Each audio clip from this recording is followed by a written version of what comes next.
할렐루야. 하나님은 영이시니 예배하는 자가 영과 진리로 예배할지니라. 아멘.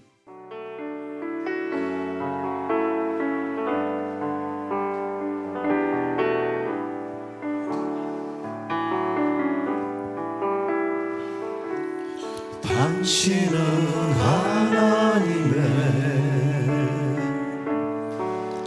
언약 안에 있는 축복의 통로, 당신을 통하여서 열방이 주께 돌아오게 되리. 당신은 하나님의 언약 안에 있는 축복의 통로, 당신을 통하여서 열방이 주께 예배하게 되리. 우리 다시 한번 이 부분을 찬양을 할 건데요. 찬양할 때 다시 한번 지난주처럼 우리 사랑하는 교우들 한 사람 한 사람을 떠올리면서 하나님 우리 교우 누구누구를 통하여 수많은 사람이 하나님께로 돌아오기를 원합니다. 이렇게 한번 마음에 축복을 담아서 찬양하기를 원하고, 또 우리 가족들을 한번 떠올리면서 하나님 우리 가족 누구누구를 통하여 이 열방과 이 세상과 이 대한민국과 이 지역이 하나님의 사랑을 충만히 느끼기를 원합니다. 이런 마음을 담아서 우리 한번 이렇게 손을 하고, 누군지는 모르지만 손을 하고 한번 축복하는 시간 같습니다.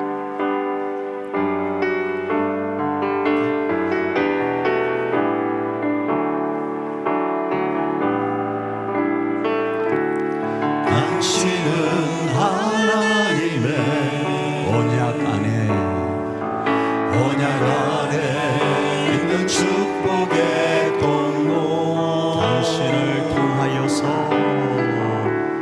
당신을 통하여서 열방이 주께 돌아오게 되리. 당신은 하나님의 언약 안에 있는 축복의 통로, 당신을 통하여서 열방이 주께 예배하게 되리. 아멘.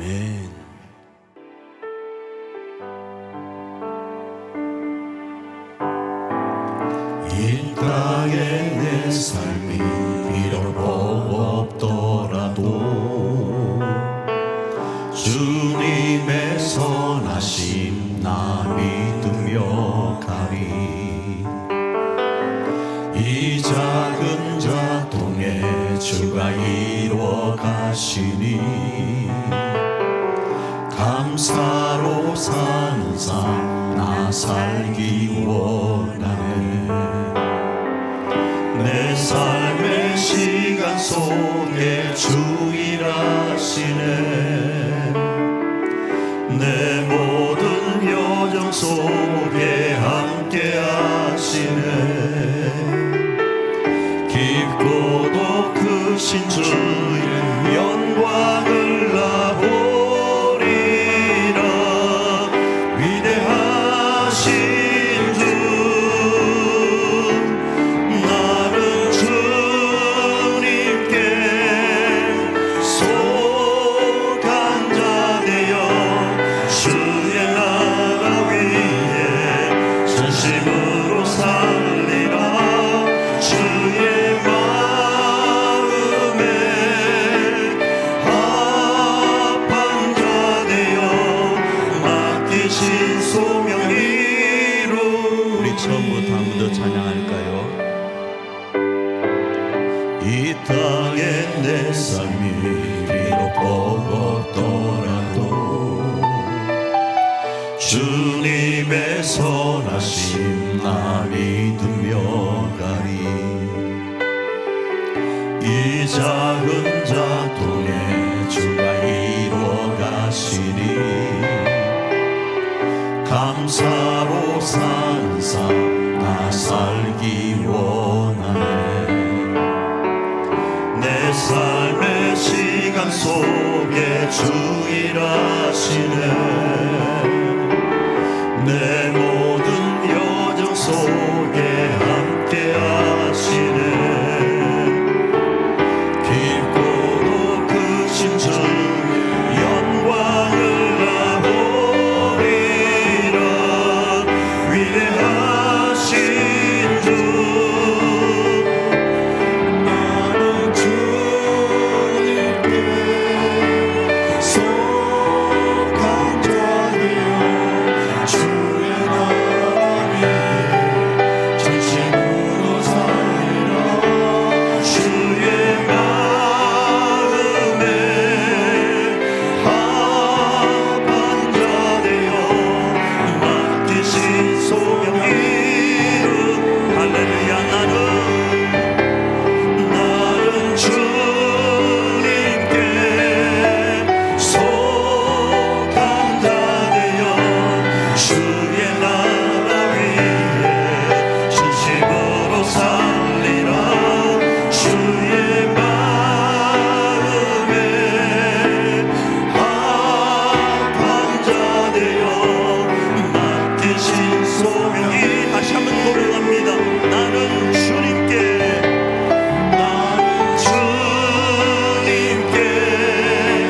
속한 자되어 주의 나라 위에 진심으로 살리라. 주의 마음에 합한 자되어 맡기신 소명 이루리. 주의 보혈 능력이 또나 주의 피 믿어. 주의 보혈 그 어린 양의 매우 귀중한 피로 주의 보혈 능력이 또나 주의 피 믿어. 주의 보혈 그 어린 양의 매우 귀중한 피로다. 거친 주의 십자가 흐르는 보혈 강물 되어 내 영혼 깨끗하게 하시고 하늘과 땅을 지으신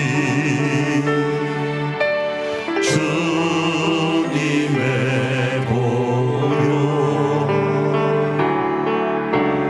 내 평생의 자랑은 주의 십자가로다.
창조사 천지를 만드신 하나님 아버지를 내가 믿사오며 그 외아들 우리 주 예수 그리스도를 믿사오니 이는 성령으로 잉태하사 동정녀 마리아에게 나시고 본디오 빌라도에게 고난을 받으사 십자가에 못 박혀 죽으시고 장사한 지 사흘 만에 죽은 자 가운데서 다시 살아나시며 하늘에 오르사 전능하신 하나님 우편에 앉아 계시다가 저리로서 산 자와 죽은 자를 심판하러 오시리라. 성령을 믿사오며 거룩한 공예와 성도가 스리오통하는 것과 죄를 사하여 주시는 것과 몸이 다시 사는 것과 영원히 사는 것을 믿사옵나이다. 아멘.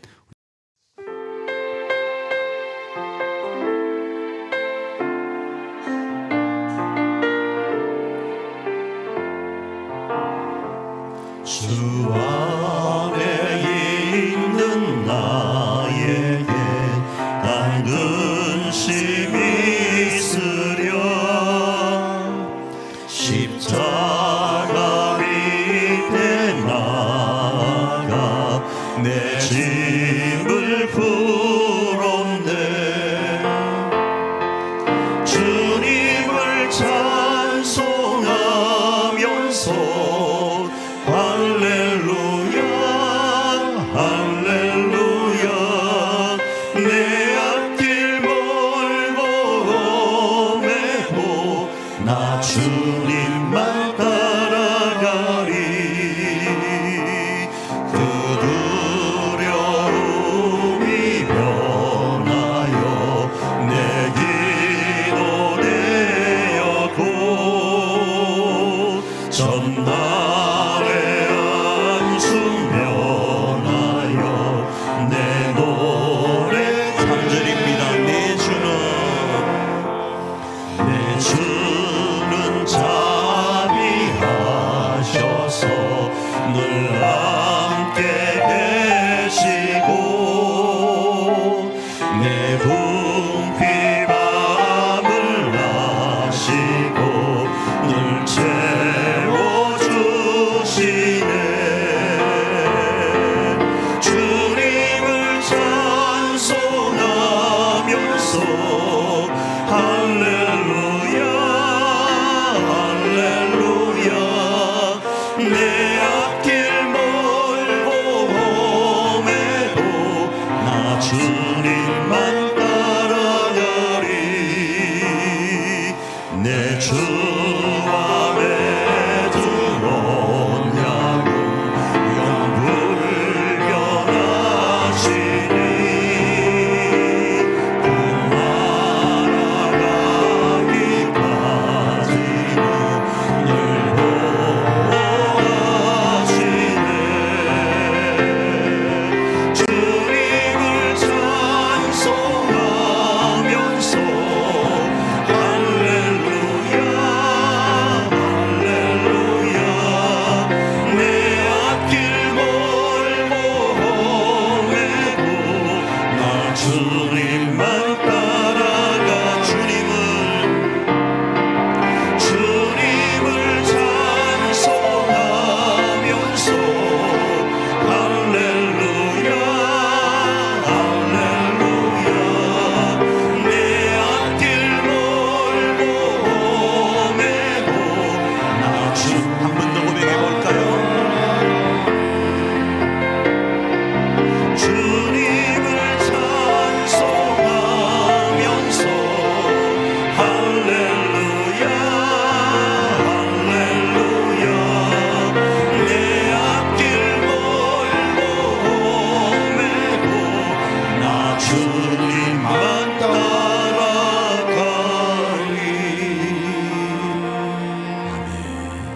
우리 이 시간 한번 합심으로 기도하며 나가기를 원합니다. 기도하며 나갈 때 하나님, 이 땅에 내 삶이 비록 버겁고 힘들다 할지라도 선하신 주님을 믿으며 주님만 따라가기를 원합니다.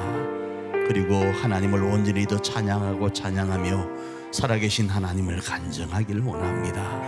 그러할 수 있도록 이 한 시간 이 예배 가운데 하나님과의 깊은 교제가 있게 하옵소서. 우리 한번 합심으로 기도하며 나아갑니다. 사랑과 은혜가 풍성하신 하나님 아버지, 이 땅에 생명과 은혜를 베푸시고 올 한 해도 저희의 걸음을 지켜주신 주님의 크신 사랑과 은혜에 감사와 찬양과 영광을 올려드립니다. 한 해를 마무리하며 지나온 시간들을 되돌아보니 저희의 부족함과 연약함에도 불구하고 언제나 신실하게 인도하신 주님의 손길을 깨닫습니다. 사랑의 하나님 아버지, 올 한 해에도 우리 교회와 성도님들의 삶을 돌보아 주시고 은혜를 허락하여 주셨음에도 우리의 삶에서 주님을 잊고 자기 뜻대로 행했던 모든 죄를 이 시간에 회개하오니 주님의 그물로 용서하여 주시옵소서. 새로운 한 해를 준비하며 간구합니다. 다가오는 새해에는 주 안에서 더욱 창대하고 복된 한 해가 되게 하시며 소망 가운데 은혜와 감사가 넘쳐나는 한 해가 되게 하여 주시옵소서. 나라를 위해 기도합니다. 정치권에도 하나님의 공의와 지혜가 임해가 하시고 혼란과 다툼 속에서도 진료와 평강을 인도하여 주시옵소서. 그러므로 말미암아 국민들이 더욱더 건강하고 경제적으로 회복되며 통일을 준비하는 나라가 되게 하여 주시옵소서. 교회를 기도합니다. 석회원 교회에 지나온 40년을 토대로 다음 세대를 준비하며 일자선 교회로 거듭나고자 합니다. 믿음의 반석 위에 든든히 서게 하시고 교회의 건축과 관련된 행정적인 문제, 재정적인 문제 등이 이 모든 것을 위해 온 성도가 한 마음으로 기도하게 하시고 모든 문제들이 하나님의 뜻 안에서 충족하게 이루어질 수 있도록 도와주시옵소서. 사랑의 주님, 일자선 교회 성도들의 기도합니다. 질병 가운데 있는 자들에게는 주님의 긍휼을 덧입혀 치유를 허락하여 주시고 고통과 의심 중에 있는 자들에게는 위로를, 마음이 상한 자들에게는 평강을 허락하여 주시옵소서. 그리고 그 모든 상황 가운데서도 주님 안에서 안정감을 찾을 수 있도록 주님의 긍휼로 함께하여 주시옵소서. 이 시간 말씀을 전하신 목사님께 영적 지혜와 건강을 더하여 주시고 맡겨진 삶을 온전히 감당하실 수 있도록 힘과 능력을 더하여 주시옵소서. 찬양으로 영광 드리는 찬양대와 다음 세대를 위해 주일 앞에서 소구하는 손길들, 이 모양 저 모양으로 소구하는 손길들을 축복하여 줄 것을 믿으며 예수님 이름으로 기도드리옵나이다.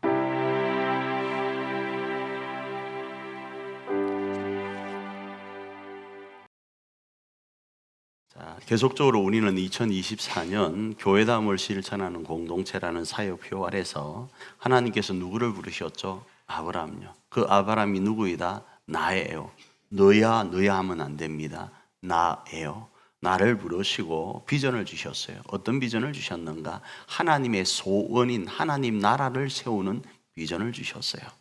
그리고 그 비전 가운데 아브라함에게 어떤 특권을 주셨죠? 내가 너를 축복하는 자를 축복하고 내가 너를 저주하는 자를 저주하겠다라는 그 특권을 주셨잖아요. 그래서 우리 모두에게는 이 특권과 함께 하나님의 나라를 세울 사명이 있습니다. 자, 그 내용을 우리가 살펴보면서 아브라함을 시작으로 해서 가나안 정착 과정과 왕정 시대를 살펴보고 있습니다. 그 중에 오늘은 본문을 중심으로 하나님 마음에 합한 사람이라는 제목으로 말씀을 살펴보고 이번 한 주간도 우리 일자산의 교회 공동체와 일자산의 가정 공동체 안에 하나님께서 그렇게 소원하시는 하나님의 나라인 하늘 가족 공동체가 우리를 통하여 우리 한 사람 영적 아브라함을 통하여 세워지고 재건되기를 축복합니다. 자, 본문의 배경을 잠시 살펴보길 원합니다. 오늘 우리가 읽은 사도행전은 사도행전 내용을 다루려고 하는 것이 아닙니다. 다윗을 다루려고 하는 거예요. 그런데 다윗에 대한 내용이 잘 요약된 곳이 사도행전이어서 본문을 택했습니다. 그 배경은 이러합니다. 우리가 사도행전 이 내용을 읽어보면요, 하나님께서 이스라엘이 출애굽하게 하시는데 어떻게 하시는가? 하나님이 큰 권능으로 인도하셔서 이스라엘로 출애굽하게 하셨다를 말씀을 해요. 그리고 광야 40년의 생활 가운데 이스라엘 입장에서는 고생이었지만 하나님 입장에서도 고생이었다 표현을 해요. 어떻게 표현을 하는가 하면 하나님이 40년 동안 참으셨다라는 거예요. 여기에서 참으신 건 두 가지입니다. 하나는 이놈 새끼들 진짜 말 안 듣네 라는 어떤 마음으로 참으신 거. 또 하나는 이 이스라엘을 빨리 가나안으로 입성시키고 싶은데 여기에 안달이 나 있는데 이스라엘이 그 그릇이 안 되는 그에 대한 하나님의 참으심도 있다. 이렇게 이해할 수 있습니다. 그렇게 40년을 하나님이 참으신 가운데 가나안을 이 이스라엘에게 기업으로 줍니다. 여러분, 가나안은 믿는 사람도 믿지 않는 사람도 다 아는 겁니다. 어디죠? 하나님 나라예요. 그래서 그 하나님 나라를 하나님은 이스라엘에게 뭘로 주셨다? 기업으로 주셨어요. 자, 그런 가운데 사무엘 때까지 사사를 12명 허락하셨다. 그리고 나서 이스라엘이 왕을 구하자. 왜 이스라엘이 왕을 구했는가 하면 주변 내는 다 왕정 정치를 하고 있는, 왕을 세워서 진행을 하고 있다 보니까 우리도 왕 좋겠다. 그래서 왕을 구하자 하나님께서는 누구를 주셨는가? 사울을 주셨어요. 그리고 사울을 40년 동안 이스라엘의 왕으로 살게 하셨어요. 그때가 언제인가 하면 BC 1050년이에요. BC 1050년. 자, 이 한 사람 사울을 세웠는데, 그런데 이 한 사람 사울로 인해서 이스라엘이 위기 가운데 있게 됩니다. 사울의 문제가 뭔가 하면 처음 마음을 잊어버린 거예요. 왜 이스라엘에게 위기가 왔는가? 사울이가 처음 마음을 잊어버렸다 이겁니다. 사울이 처음 왕으로 세움을 받을 때는요, 선지자 무리 가운데 있을 정도로 영적으로 탁월한 감각이 있었어요. 그래서 이 사울이가 예언도 합니다. 선지자 무리 안에 들어서 하나님을 높이면서 예언도 하고 그랬어요. 그리고 나서 성령 충만한 상태 속에서 하나님께 감동된 유력자들과 함께 다닙니다. 다시요, 하나님께 감동된 유력자들과 동행을 합니다. 사무엘상 10장 26절입니다. 읽습니다. 사울도 기브와 자기 집으로 갈 때에 마음이 하나님께 감동된 유력자들과 함께 갔느니라. 그러니까 예수님 믿는 사람과 성경 말씀대로 살려고 하는 사람들과 계속 사귀고 교제하고 했다라는 거예요. 그런데 어느 순간부터 이 처음 마음을 잊어버립니다. 그 예 두 가지가 말씀을 드리면, 먼저는 블레셋과의 전쟁을 앞두고요, 그 당시 블레셋이 삼손이 죽고 나서 블레셋이 어느 정도로 강성했는가 하면 이스라엘 백성들은 도끼와 괭이를 못 만들었습니다. 도끼와 괭이요. 여러분, 혹시 옛날에 그 우리나라에 철기 문화가 들어오기 전에 철기 문화가 없을 때 그 드라마에 그런 내용이 있었어요. 왕자님 강철검을 하는 그런 드라마 있었죠. 약간 생각나는데, 그 철기 문화와 이때하고는 한 1000년 어간이 차이가 납니다.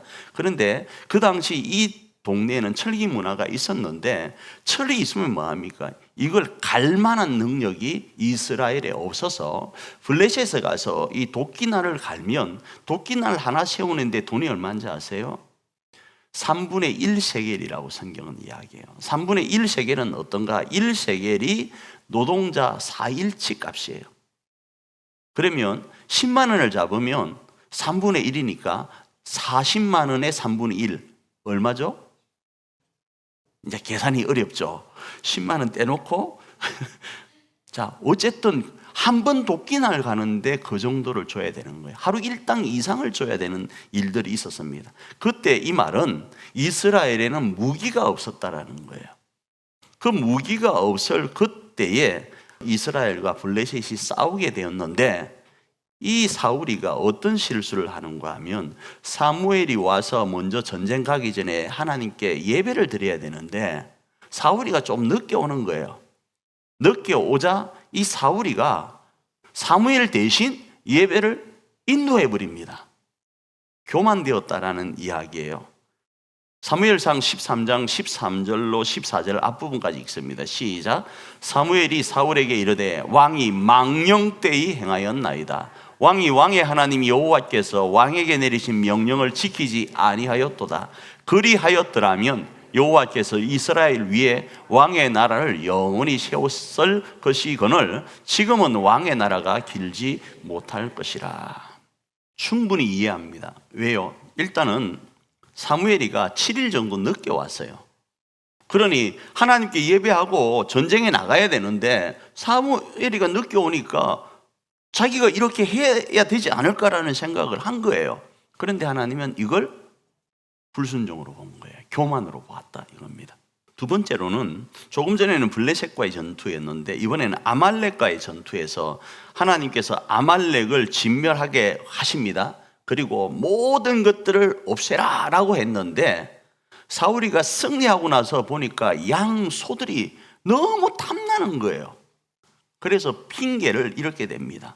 이거 가지고 가서, 그때는 제사 예배였으니까 그때 이걸 가지고 가서 하나님께 번제로 드리는 제물로 드리자, 이렇게 생각을 하고 뭘 하는가, 그 양과 소를 다 죽이질 않고 데리고 와서 하나님께 드린다라는 명분을 가집니다. 사무엘상 15장 15절입니다. 읽습니다. 사울이 이르되 그것은 무리가 아말렉 사람에게 끌어온 것인데 백성이 당신의 하나님 여호와께 제사하려 하여 양들과 소들 중에 가장 좋은 것을 남김이요 그 외의 것은 우리가 진멸하였나이다 하는지라. 자, 이러자 사무엘이가 뭐라고 이야기를 하는가 하면 그건 순종이 아닙니다라는 거예요. 하나님은 당신의 그 생각을 받으시려고 하는 것이 아니라 온전한 순종을 원한다. 당신이 그렇게 해서 제사 드리는 거 하나님이 원하는 게 아니라 하나님 마음에 합한 순종을 원한다, 이렇게 이야기를 해요. 사무엘상 15장 22절입니다. 읽습니다. 사무엘이 이르되 여호와께서 번제와 다른 제사를 그의 목소리를 청종하는 것을 좋아하심같이 좋아하시겠나이까? 순종이 제사보다 낫고 듣는 것이 수양의 기름보다 나으니, 이렇게 말씀을 하는 거예요. 그래, 제사도 받아. 그런데 제사보다 더 소중한 것이 뭐라고요? 순종이라는 거예요. 순종요. 자, 이러함은 에베소 교회에도 이런 말씀이 있어요. 내 수고와 인내를 알지만 처음 사랑을, 처음 행위를 너희가 잊어버렸다. 그러니 다시 처음 사랑을 회복해라, 이런 말씀이 있어요. 요한계시록 2장 4절과 5절입니다. 읽습니다. 그러나 너를 책망할 것이 있나니 너의 처음 사랑을 버렸느니라. 그러므로 어디서 떨어졌는지를 생각하고 회개하여 처음 행위를 가지라. 만일 그리하지 아니하면, 회개하지 아니하면 내가 네게 가서 네 촛대를 그 자리에서 옮기리라. 자, 이렇게 말씀을 하는 거예요. 자, 배경이 어떻다고요? 사울이가 처음 마음을 잊어버리고 교만되이 행함으로 이스라엘의 위기가 왔다라는 거예요. 자, 본문의 내용으로 이제 들어가면 하나님께서 그럼 이대로 가만히 있을 수 없잖아요. 지난번에 마찬가지로 하나님이 이스라엘을 회복시키기 위해서 또 한 일을 행하시는데 누구를 왕으로 세우는가 하면 이스라엘의 왕으로, 2대 왕으로 누구요? 다윗을 세우십니다. 자, 아까 제가 이런 말씀 드렸죠. BC 1050년에 사울이가 왕이 되어서 40년을 통치합니다. 그러면 이제 언제 되는가? BC 1010년이 됩니다. 1010년부터 BC 970년까지 이 다윗이 왕으로 이제 세움을 받게 되는 거예요. 자, 그런데 하나님께서 이스라엘을 회복시키기 위해서 누구를 세웠다? 다윗을 세웠다라는 거예요. 왜 세웠는가? 다윗이 하나님 마음에 맞았던 거예요. 그래서 이 다윗이면 이스라엘의 지금의 이 문제를 해결할 수 있겠다 싶어서 누구를 세웠다? 다윗을 세웠다. 사도행전 13장 22절 뒷부분입니다. 읽습니다. 시작. 다윗을 왕으로 세우시고 증언하여 이르시되 내가 이새의 아들 다윗을 만나니 내 마음에 맞는 사람이라 내 뜻을 다 이루리라 하시더니, 이렇게 말씀을 합니다. 자, 다윗이 어떤 부분이 마음에 들었는가? 성경에 보면 이런 말씀이 있습니다. 추수날에 얼음 냉수같이 주인의 마음을 시원케 하는 존재가 있다, 이렇게 말씀을 해요. 잠언 25장 13절입니다. 읽습니다. 충성된 사자는 그를 보낸 이에게 마치 추수하는 날에 얼음 냉수 같아서 능히 그 주인의 마음을 시원하게 하느니라. 다윗의 마음이 어땠는가? 다윗이 하나님을 향한 마음이 어땠는가? 마치 이와 같은 거예요. 추수날 얼음 냉수와 같이 시원했다, 이겁니다. 이 말은 다윗의 뭘 보고 계셨다? 중심을 보셨는데 그 중심이 하나님께 있었다라는 거예요. 조금 다르게 표현하면 저 다윗 싹수가 있네, 이런 거예요. 저 다윗 정도 되면 이스라엘을 회복시킬 수 있겠는데 라는 거예요. 그런데 이때 다윗의 처음 기름 부음을 받을 때 나이가 몇 살이라고요? 15세 정도 됩니다. 대략적으로 15세에서 20 사이 전입니다. 그리고 다윗은 막내 아들이어서 아버지도 거들떠 보지 않는 존재였어요. 사무엘이가 기름 부으러 이 이새의 집에 들어갔을 때 이새가 사무엘을 맞이하면서 아이들을, 자기의 자녀들을 이렇게 줄을 세웠는데 거기에 다윗은 포함되지 않았다고요. 그런데 하나님은 가장 약하고 약한 존재 같은 그 다윗, 얼굴 꼬상하게 생긴 그 다윗을 들어서신 거예요. 왜요? 딱 보니까 싹수가 있더라 이겁니다. 그 중심이 하나님을 향하고 있더라 이겁니다. 그래서 이스라엘의 위기 가운데 하나님은 그 싹수가 있는 누구요? 다윗을 꼭 꼬집어서 왕으로 세우는 거예요. 저는 하나님께 기도합니다. 하나님, 이진철 목사 싹수 있기를 원합니다. 이런 기도를 해요. 물론 여러분이 야 목사님 싹수 있네 이러면 또 기분이 좀 이상하게 안 좋아요. 그죠? 안 좋은데 그래도 저는 하나님이 보실 때 싹수 있는 목사이길 원해요. 할렐루야. 근데 여러분은 저한테 그렇게 이야기하면 좀 그렇죠. 그죠? 제가 우리 권사님들한테 와 권사님 싹수가 있습니다 이러면 좀 그렇잖아요. 그죠? 그렇죠? 그러니까 어찌됐든 다윗은 하나님 보실 때 그러했다라는 거예요. 이는 마치요 과부의 두 렙돈과 같은 거예요. 하나님이 과부의 두 렙돈과 부자의 헌금을 가지고 누구의 헌금을 받으시죠? 우리는 자칫 잘못하면 부자의 헌금을 받을 수 있어요. 하나님은 이 과부의 두 렙돈을 받으시는 거예요. 이걸 하나님 나라와 연결해 볼까요? 하나님은 하나님의 나라를 어떻게 건설하는가? 부자의 돈으로 하지를 않아요. 그 중심이 하나님께 있는 싹수가 있는 사람을 들어서 하나님의 나라를 건설하는 거예요. 그 싹수 있는 것은 다윗은 계속적으로 하나님을 의지해 가는 모습입니다. 그래서 이게 우리 교회 안에도 희망이 있는 거예요. 만일에 우리 교회에게 이 교회가 기도로서 싹수 있는 하나님이 중심을 보시는 그런 것이 아니라고 한다면 우리 교회는 하나님의 나라를 건설하기가 어려워요. 그런데 하나님은 그 중심, 그 사람이 약하든 그 사람이 못났든 세상에서 손가락질하는 사람이라 할지라도 하나님 보실 때 이 사람이 싹수 있다, 하나님의 기준에서 싹수가 있다고 하면 되는 거예요. 그 싹수는 저는 우리 교회를 세워감에 있어서 기도라고 1차적으로 말씀드리고 싶어요. 우리가 기도하고 있다면 기도한다고 뭐 솔직히 말하면 뭐가 어째요? 뭐가 됩니까? 인간적으로요. 세상 방식으로 이게 과학입니까? 그거 기도한다고 벽돌 하나가 생깁니까? 세상 방식으로는, 세상 계산기로는 해답이 안 나와요. 그런데 그 방식이 하나님의 방식이라는 거예요.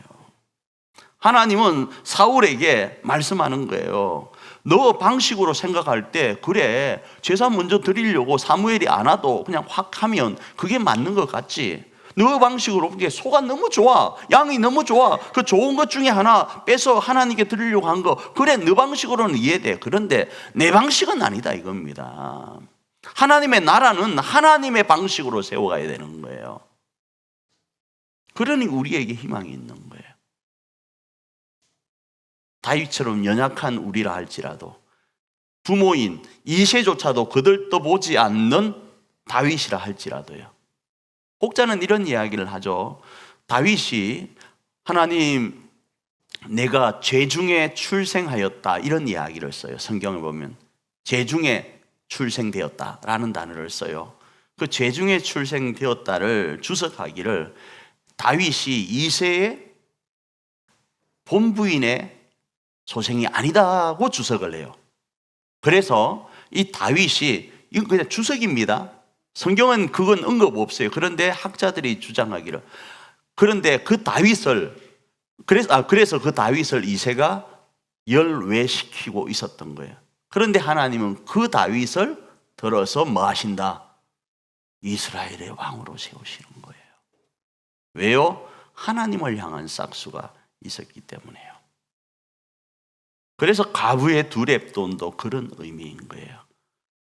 우리 교회를 하나님의 몸된 교회로 세우고 하나님의 나라로 건설하고 일자산 교회로 우뚝 세우고 행하는 그 일에요 동일합니다.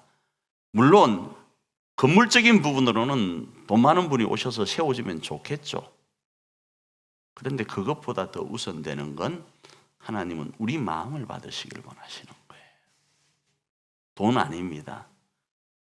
하나님께 기도하면서 우리가 하나님을 의지합니다. 우리가 이런 하나님의 부르심 앞에서 순종하려고 합니다. 몸부림치며 나아갈 때 하나님은 그들을 들어서 그 기도를 받으시고 교회를 세워가는 거예요. 그런 희망이 있는 거예요.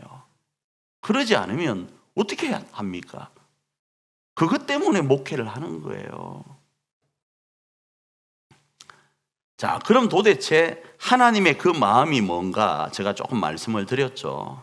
어땠길래 다윗이 하나님의 마음이 합하고 그 하나님의 마음이 뭔가 하면 말씀드린 것처럼 하나님의 나라 건설에 다윗은 뭐 했다? 충성되이 행했다. 이스라엘이 하나님의 나라로, 제사장의 나라로 서는데 순종하는 마음이 있었다라는 거예요.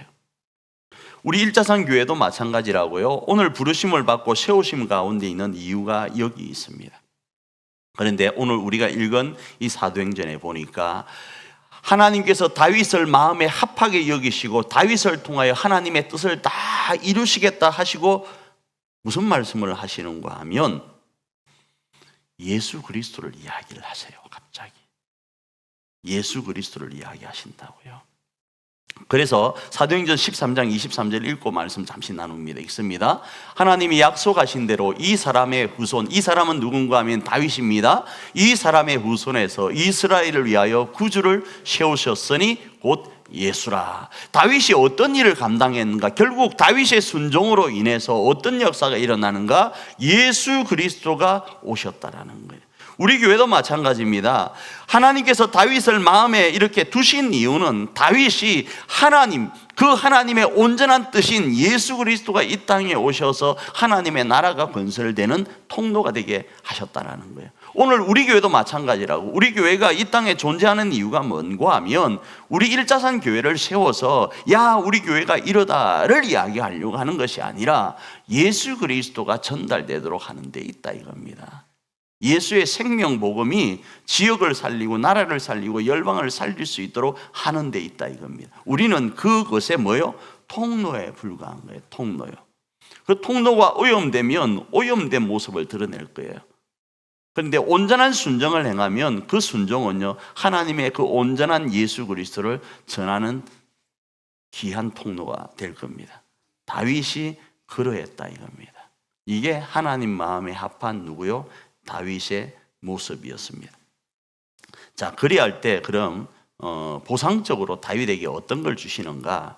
하나님이 다윗을 마음에 합한 자로 보셨을 때 다윗이 그 일에 순종하여 갈 때 그 다윗에게 어떤 특혜를 주셨는가 하면 이런 특혜를 주십니다. 다윗이 어디로 가든지 형통의 복을 누렸다라는 거예요. 그래서 이 형통의 복을 누린 다윗은 자신의 아들 솔로몬이 나중에 BC 970년에 왕이 됩니다. 다윗을 이어서. 그리고 40년을 다스리죠. 그래서 BC 930년까지 다스리고 930년에 북이스라엘과 남유다가 분열되잖아요. 우리처럼 지금 대한민국 북한과 분열되듯이. 자, 그런 상태가 있는데 솔로몬에게 어떤 유언을 하는가 하면 이런 유언을 합니다. 열왕기상 2장 3절입니다. 읽습니다. 네 하나님 여호와의 명령을 지켜 그 길로 행하면 그 법률과 계명과 율례와 증거를 모세의 율법에 기록된 대로 지키라. 그리하면 네가 무엇을 하든지 어디로 가든지 형통할지라. 자기가 형통했던 형통을 누구에게 지금 전수하고 있죠? 아들 솔로몬에게요. 너도 만일에 하나님 안에서 형통하기를 원한다면 너도 하나님 말씀에 순종해. 너 한 사람이 예수님을 온전히 하나님 나라를 완전하게 세울 그 예수님의 귀한 통로로 쓰임받으라는 거예요. 그 예수 그리스도를 통하여 온전히 하나님의 나라가 세워져 갈 때 하나님은 형통의 특혜를 주시는데 그 형통의 특혜가 다윗이 누렸고 다윗은 그 누렸던 형통의 특혜를 솔로몬에게 유언으로 말하고 있다 이겁니다. 자, 그런데요, 이 말씀은요, 형통을 우리가 좋아하잖아요. 그런데 이게 낯선 게 아니라는 거예요. 하나님께서는 자기가 부르고 세운 사람들에게 이 동일한 약속을 계속 지금까지 해왔습니다. 그걸 제가 초두에 이렇게 말씀드렸습니다. 아브라함을 하나님 부르시고 아브라함에게 특혜를 준 게 하나 있죠. 뭐요?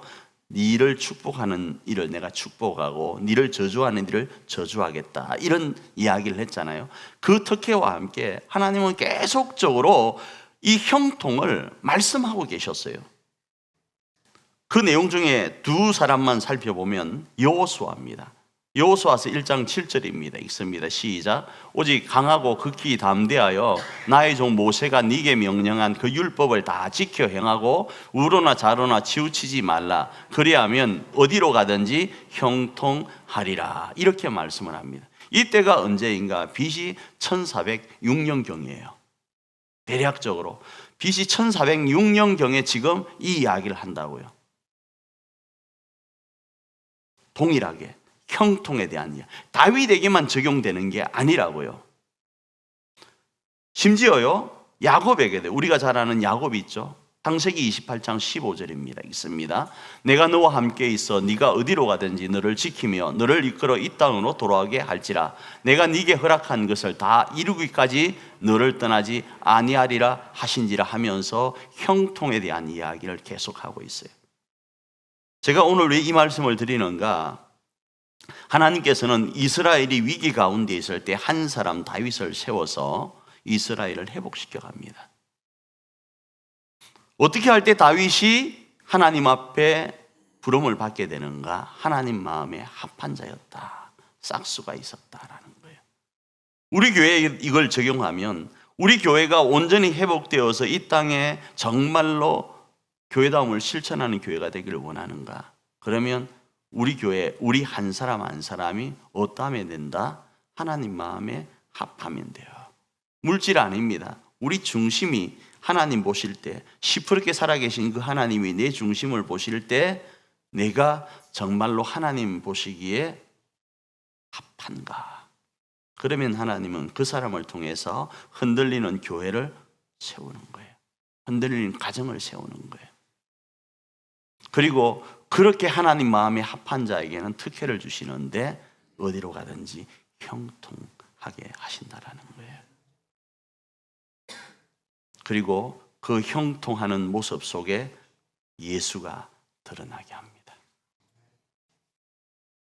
말씀을 정리합니다. 다윗의 형통은 다윗 개인의 형통을 넘어서 이스라엘 나라 공동체의 형통과 연결되었습니다. 그 비결은 하나님 나라를 위한 순종이었고 하나님 마음에 합한 것이었습니다. 그리고 그 내용은 삶으로 예수님을 드러내는 것과 연결이 되었습니다. 오늘 우리도 우리 가정과 우리 교회 안에 하나님의 나라를 건설하기를 원한다면 다윗과 같기를 원합니다. 그러면 하나님은 우리를 들어 쓰십니다. 믿으시길 바랍니다. 그리고 우리를 들어 쓰실 때 우리에게도 형통의 복을 주실 것입니다. 그 주인공으로 이번 한 주간도 승리하기를 축복합니다. 계속적으로 저는 빵을 통하여 예수님의 몸을 설명해 드리고 있습니다. 예수님은 자신의 몸을 십자가에서 이렇게 찢으셨습니다. 왜 찢으셨는가? 이 땅에 천국을 알려주시려고요. 천국을 우리에게 허락하시려고요. 그리고 우리로 예수 그리스도를 전하는 통로 되게 하시려고 자신의 몸을 십자가에서 이렇게 찢으셨습니다. 또 예수님께서 이렇게 자신의 피를 다 쏟으셨습니다. 왜 그렇게 하셨는가? 하나님의 나라를 소개하려고요. 하나님의 나라를 우리 가운데 허락하려고요. 그래서 십자가에서 또 채찍 맞으시면서 가시관으로 쏟으신 거예요. 우리로 하나님의 나라를 경험하도록 하시려고요.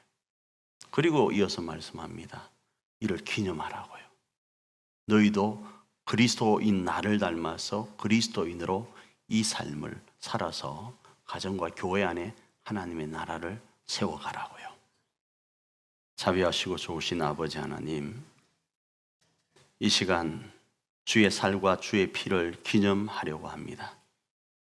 우리 가운데 이 시간 영적으로 임재하셔서 우리도 그리스도이신 예수님을 닮아서 그리스도인으로서 이 땅에 하나님의 나라를 드러내게 하옵소서.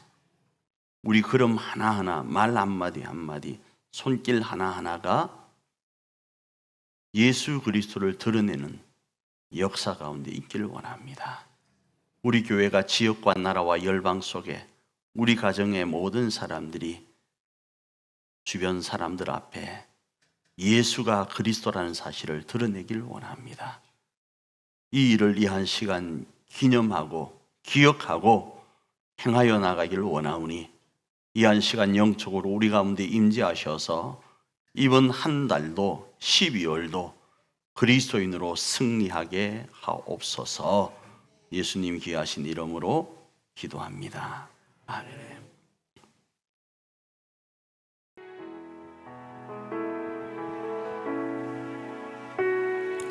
성찬의 식탁으로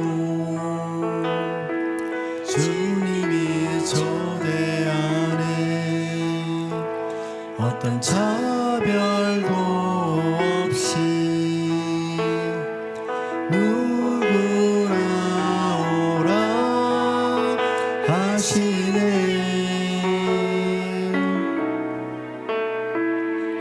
성찬의 식탁으로 주님이 초대하네. 어떤 차별도 없이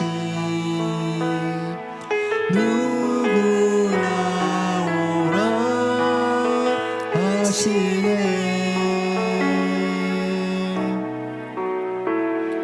그 떡과 잔으로 하나 되었어.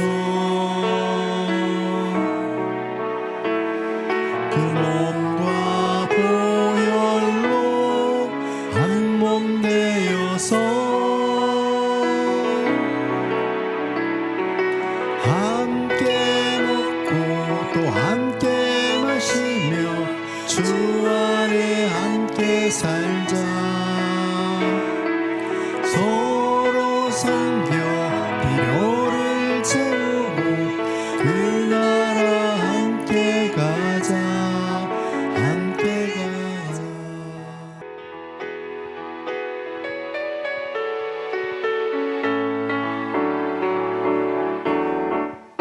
주님 뜻대로 살기로 했네. 주님 뜻대로 주님 뜻대로 살기로 했네. 주님 뜻대로 주님 뜻대로 살기로 했네.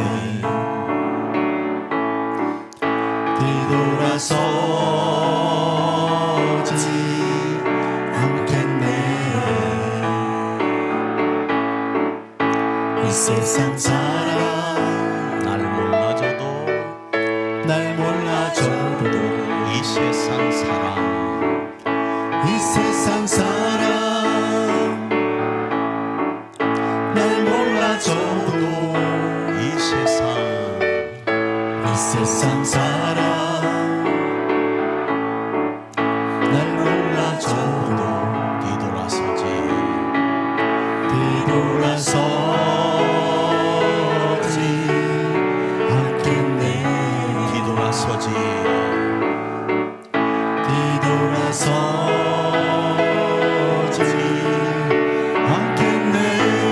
어떠한 시련이 와도 어떠한 시련이 와도 수많은 유혹 속에 신실하신 신실하신 주님 약속 나 붙들리. 세상이 이해 못하고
나라로 세움에 있어서 주님 마음에 합한 자 되길 원합니다.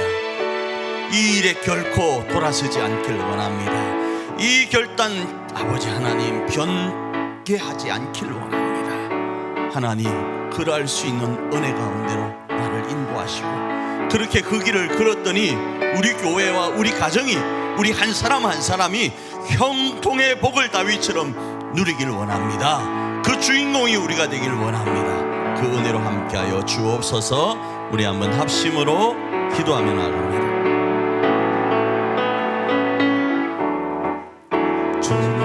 자비하시고 좋으신 하나님, 세상에 수많은 유혹과 세상에 수많은 시련들이 있습니다. 그럼에도 오늘 주시는 이 말씀 부여잡고 주님 뜻대로 살아서 우리 가정과 교회를 하나님이 기뻐하는, 하나님이 정말로 소원하는 하나님의 나라로 그리스도처럼 그리스도인으로 세워가길 원합니다. 이 결단 결코 변개치 않게 하여 주시옵소서. 이 아버지 결단 시련과 유혹 앞에 포기하지 않게 하여 주시옵소서. 오로지 주의 약속만 붙들고 승리하여 나갈 수 있도록 은혜 베풀어 주시옵소서. 그리고 그 속에 형통케 하시는 하나님, 우리가 어디로 가든지 우리로 형통케 하시는 하나님을 경험하기를 원합니다. 그 주인공이 바로 우리 일자산 모든 성도님들입니다. 인도하여 주시옵소서. 뒤돌아서지 않겠네.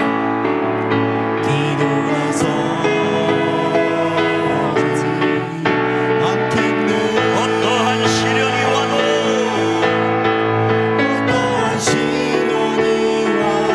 수많은 유혹 속에도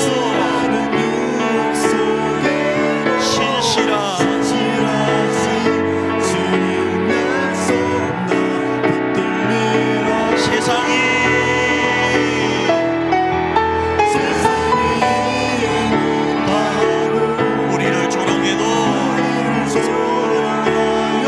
주의 약속만 붙들겠습니다.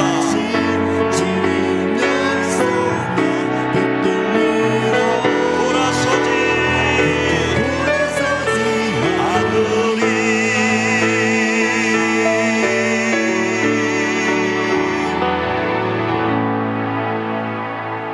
하나님, 이번 한 주간 주신 이 말씀 부여잡고 돌아서지 않기를 원합니다. 세상이 아무리 유혹하고 시련이 주어진다 할지라도 이 시련과 유혹보다 더 크신 이가 하나님이시기에 그 주님의 약속만을 붙들고 우리 몸된 일자산 교회와 일자산 가정을 세워가길 원합니다. 하나님의 나라로 건설하고 재건하길 원합니다. 그리고 하나님 그 안에서 우리 교회와 우리 가정 모든 아버지여 가족들이 형통의 복을 누리길 원합니다. 주여, 이번 한 주간에 이번 한 달이 그러하게 하옵소서. 예수님이 귀하신 이름으로 기도합니다. 아멘. 지금은 우리로 하나님의 나라를 온전히 건설하여 형통의 복을 누릴 수 있도록 하시려고 십자가를 지신 우리 주 예수 그리스도의 그 크신 은총과 우리 하나님 아버지의 놀라우신 사랑하심과 성령 하나님이 함께 하시는 은총이 그 결단 가운데 있는 우리 일자산 모든 성도들 머리 위에, 그들의 가정 위에 이제로부터 영원토록 함께 있을지어다.